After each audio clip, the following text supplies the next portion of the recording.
Krishna college of education द्वारा संचालित online classes में आप सभी का स्वागत है। बीएड फर्स्ट ईयर के बुक शिक्षक शिक्षण और तकनीकी के टॉपिक शिक्षण के सूत्र को आज हम डिस्कस करेंगे। शिक्षण के सूत्र क्या है, शिक्षण के सूत्र की आवश्यकता क्या पड़ी और शिक्षण कार्य में इसकी महत्ता क्या है, क्या किस तरीके से यूजफुल हो सकता है, इन सभी बात हम डिस्कस करेंगे। शिक्षण के सूत्र होते क्या हैं? शिक्षण के सूत्र क्या होते हैं और इनकी आवश्यकता क्या है? शिक्षण के सूत्र शिक्षक के क्षेत्र में ये एक तरीके से कितना भी स्टडी मटेरियल सहायक सामग्री हो, शिक्षण सूत्र हो, इन सबका उद्देश्य क्या होता है? ज्ञान का प्रवाह करना और हमारी जो बात है शिक्षक का जो लेक्चर है, शिक्षक की जो बात है बच्चों तक आसानी से पहुंचे, उनकी समझ में आए, इन सब का यही उद्देश्य है। इसकी क्या सूत्र है? सबसे पहला है हमारा ज्ञात से ज्ञात की ओर। ज्ञात से ज्ञात की ओर में क्या होता है? इसमें कहा गया है कि शिक्षक को, किसी भी शिक्षक को शिक्षण कार्य करते समय कोई अगर नया टॉपिक स्टार्ट करने से पहले, कोई नवीन जानकारी देने से पहले सामान्य जानकारी बच्चों को दी जानी चाहिए और उस टॉपिक से रिलेटेड क्वेश्चंस पूछने चाहिए, संबंधित प्रश्न पूछने चाहिए, जिससे कि क्या होगा, पढ़ाने से पहले टीचर को बच्चे की क्षमता का पता चल जाएगा, बच्चे की कैपेसिटी का पता चल जाएगा कि छात्र को पहले से ही कितना ज्ञान है, कितनी प्रीवियस नॉलेज है, उसे कितना पता है और कितना नहीं पता है। इन सबको जानने के पश्चात ही उसे नया ज्ञान दे सकते हैं।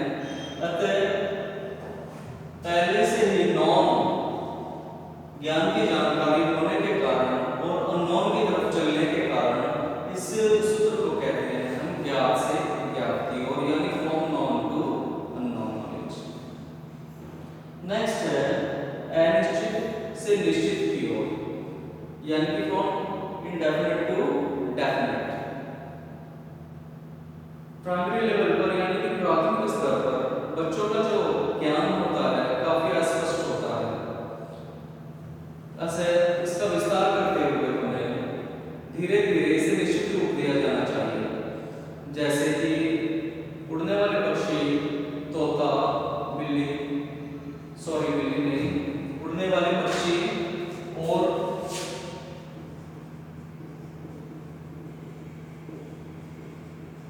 उड़ने वाले पक्षी, यहाँ तक कि बिल्ली,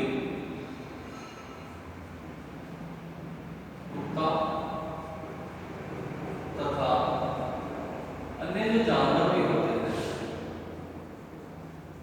उड़ने वाले पक्षी में आपको पता है तोता वगैरह सब तो जो होते हैं, इन सब के बारे में स्टार्टिंग में बच्चों को इतना विस्तार से जानकारी नहीं होती है, यानी कि इसके बारे में उनकी जो धारणा होती है अनिश्चित होती है।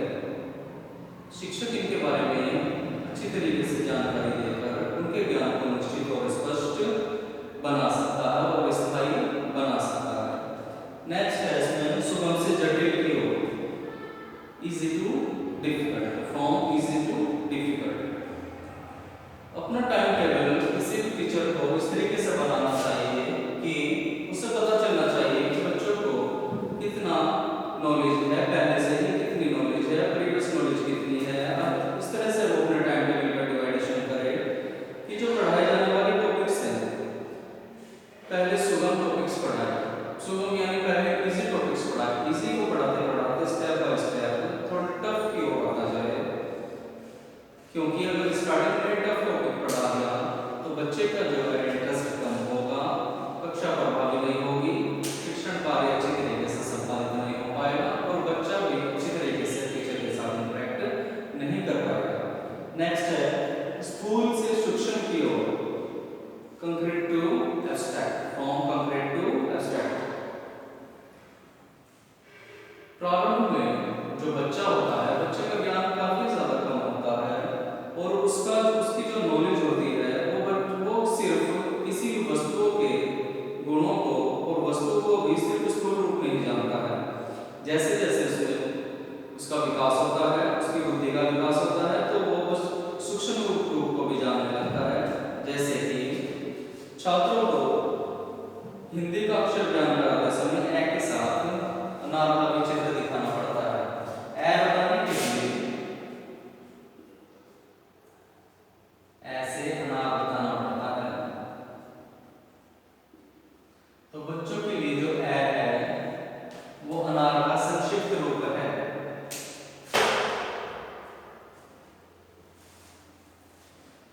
इस सूत्र में कहा गया है इसलिए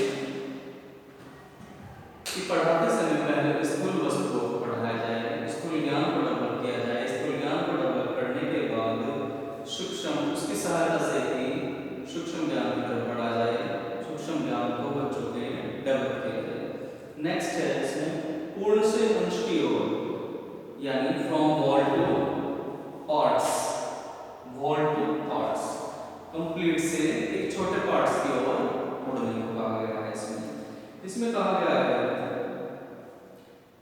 कि पहले किसी वस्तु को सिखाने या पढ़ाने के लिए पूर्ण रूप से, उसके बाद उसके छोटे छोटे भागों की जानकारी देनी चाहिए, यानी सबसे पहले उसका पूरा भाग दिखा देना चाहिए, बता देना चाहिए। उसके बाद उसे थोड़े थोड़े खंडों में बांटकर, धीरे धीरे छोटे छोटे पार्ट्स में बांटकर बताना चाहिए। जैसे पशुओं का पाठ पढ़ाते समय गाय का चित्र दिखाकर, उन पशुओं को दिखाकर, इसके बाद उनके अन्य भागों के में दिए जाने वाला ज्ञान उपयोगी होता है। पहले गाय का चित्र दिखाकर यह बताया जाए कि गाय है, फिर उसकी छोटे छोटे पार्ट्स के रूप में, यानी कि गाय का यूज क्या है, गाय से किस तरीके से हमारे लिए उपयोगी है, ये बात बतानी चाहिए। इस तरह का जो सूत्र है, इस तरीके की जो टेक्निक है, उससे बच्चा सही तरीके से इंटरेक्ट करेगा और सही तरीके से सरलता से पढ़ेगा, सीखेगा। नेक्स्ट है विशिष्ट से सामान्य की ओर, फ्रॉम पर्टिकुलर टू जनरल। इस सूत्र में बताया गया है कि शिक्षक को पढ़ाते समय छात्रों के सामने विशिष्ट उदाहरण रखने चाहिए, पर्टिकुलर एग्जांपल्स प्रस्तुत करने चाहिए, और वो उसके माध्यम से ही सामान्य नियम निकलवाने चाहिए। इसमें आगमन विधि का प्रयोग किया जा सकता है। बहुत सारे उदाहरण, प्रश्न उत्तर वाली टेक्निक का यूज किया जा सकता है, आगमन निगम विधि का यूज किया जा सकता है। इसमें बच्चों से क्वेश्चंस पुट अप करके, बातें करके विशिष्ट से सामान्य की ओर, नियम की ओर मुड़ा जा सकता है। नेक्स्ट है इसमें प्रत्यक्ष से अप्रत्यक्ष की ओर, बालक को पहले उन वस्तु का ज्ञान दिया जाना चाहिए या उन वस्तु के बारे में बताना चाहिए जो हम उन्हें दिखा सकते हैं, यानी कि जो प्रत्यक्ष हैं, उपलब्ध हैं, अवेलेबल हैं, और उसके बारे में हमें बाद में जानकारी देनी चाहिए जो हम नहीं प्रदर्शित कर सकते, जो हम नहीं दिखा सकते, जो एक तरीके से अप्रत्यक्ष है। इसका तात्पर्य यह है कि बालक को सबसे पहले वर्तमान की जानकारी दी जानी चाहिए, उसके बाद भूत और भविष्य की बातें की जानी चाहिए। इस तरीके से प्रत्यक्ष से अप्रत्यक्ष सूत्र को पढ़ा जा सकता है। नेक्स्ट है इसमें विश्लेषण से संप्रेषण की ओर।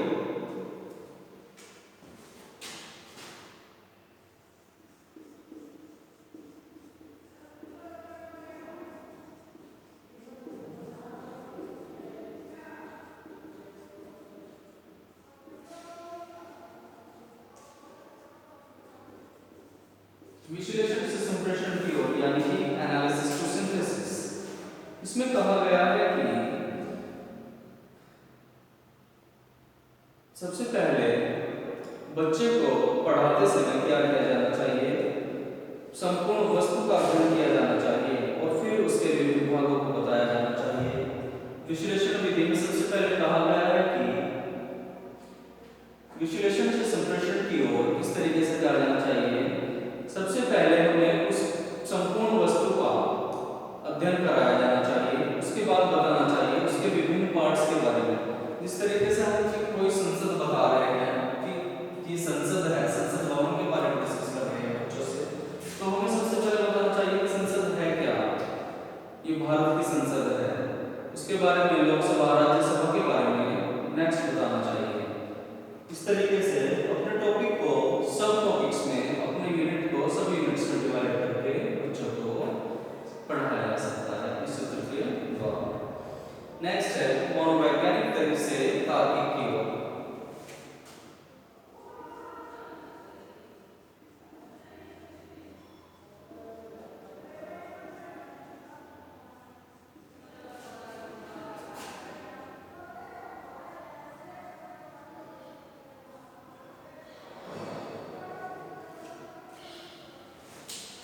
मनोवैज्ञानिक यानी psychological, psychological to logical, from psychological psychological to logical.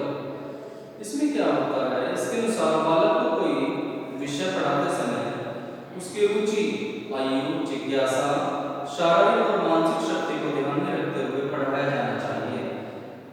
अर्थात विषय या पाठ्य वस्तु को प्रधानता न देते हुए बालक की रुचि, स्तर आदि को प्राथमिकता दी जानी चाहिए, जिससे कि शिक्षण कार्य प्रभावी होगा। साथ ही विषय को रुचिपूर्ण बनाने के लिए बच्चों से एक स्वाभाविक विकास क्रम में आगे बढ़ाते हुए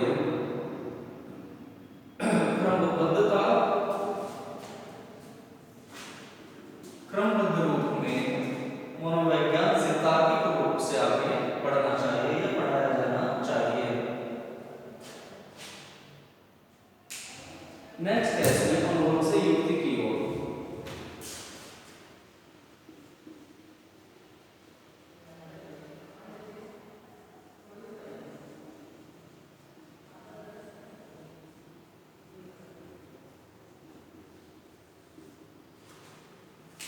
यानी कि अनुभव, एक्सपीरियंस, एक्सपीरियंस टू रैशनल या पीरियड टू रैशनल। इसमें क्या बताया गया है, इस नियम में बताया गया है कि प्रारंभिक अवस्था में बालक की मानसिक शक्तियां या जिज्ञासा इतनी तेज होती है कि बहुत सा ज्ञान देखकर या अनुभव करके प्राप्त कर सकता है, परंतु वह प्राप्त ज्ञान तर्क पर आधारित नहीं होता। बालक को ज्ञान तो होता है, परंतु वह तर्कों के द्वारा अपनी बात को सत्य सिद्ध नहीं कर सकता। अतः अध्यापक को शिक्षण कार्य करते समय इसी क्रम को आगे